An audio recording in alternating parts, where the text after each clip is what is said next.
All right, let's talk about the ultimate high-stakes question, the one that sits at the very heart of every successful family business. It's a decision that can literally make or break an empire, so let's get right into it. I want you to just picture this for a second. You have poured your life, your sweat, your entire soul into building a company from absolutely nothing. It's your baby, it's your legacy. But now, the time has come to step back. So, who do you hand the keys to?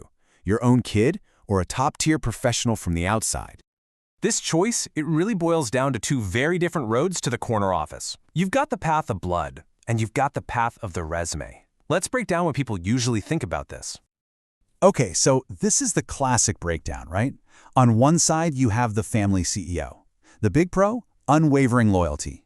They're not just protecting a business, they're protecting the family name, the family fortune. This means you don't have to watch them like a hawk, which seriously cuts down on what economists call monitoring costs. Then, on the other side, you've got the professional CEO, the hired gun.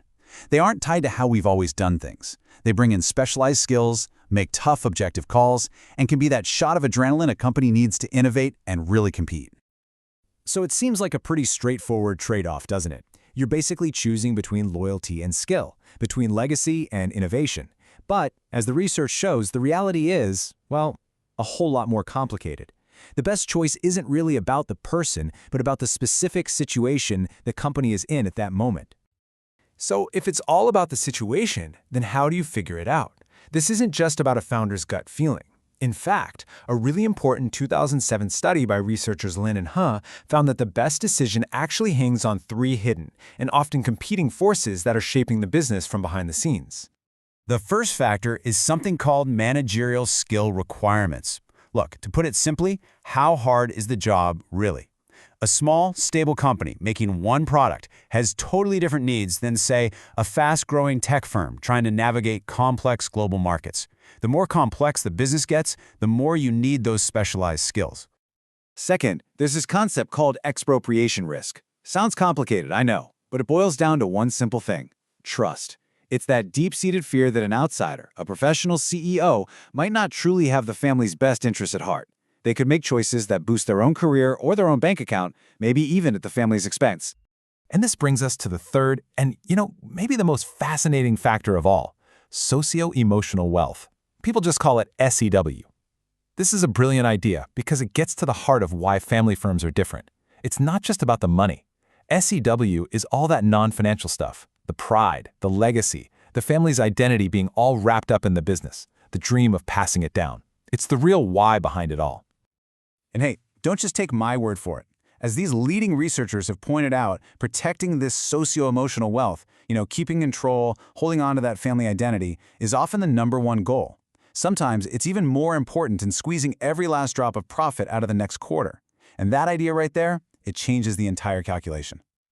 So when you start weighing these three factors against each other, skill, trust, and legacy, you end up with something we can call the performance paradox. Because it turns out that both choices, family or professional, can lead to incredible performance, but only under very, very specific conditions. And that, of course, leads us to the big question. What are those conditions?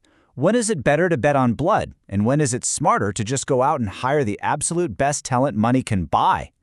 Let's check out the decision matrix and see how this all shakes out. Here it is. This is the core finding from that Lin and He study, laid out plain and simple.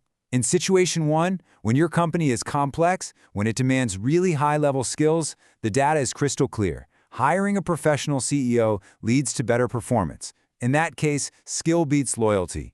But, and this is a huge but, in situation 2, when the risk of an outsider taking advantage of the family is high, the tables completely turn.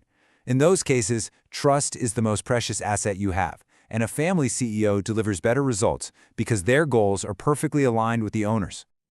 So, the most important takeaway is this. The whole debate over family versus professional CEOs, it's been asking the wrong question the entire time. It's not about who is just inherently better. It's all about when each type of leader is the right strategic fit for the challenges a company is facing at that exact moment. So where does all this leave us? Let's kind of wrap this all up into one final concrete takeaway for anyone who might be facing this exact problem. At the end of the day, picking a CEO isn't a sentimental choice. It's a strategic one. It's a calculation. The right answer comes from asking a brutally honest question. What does our company value most, right now? Is it cutting-edge skill? Is it unbreakable trust? Or is it the enduring power of our legacy? The answer to that question? Well, it points you straight to your next leader. And you know, that leaves us with a question that goes way beyond just the family business. In any high-stakes team, whether it's business, sports, politics, anything, what do you think is the ultimate trump card when you have to make that tough call? Is it unwavering loyalty, or is it undeniable talent? Definitely something to think about.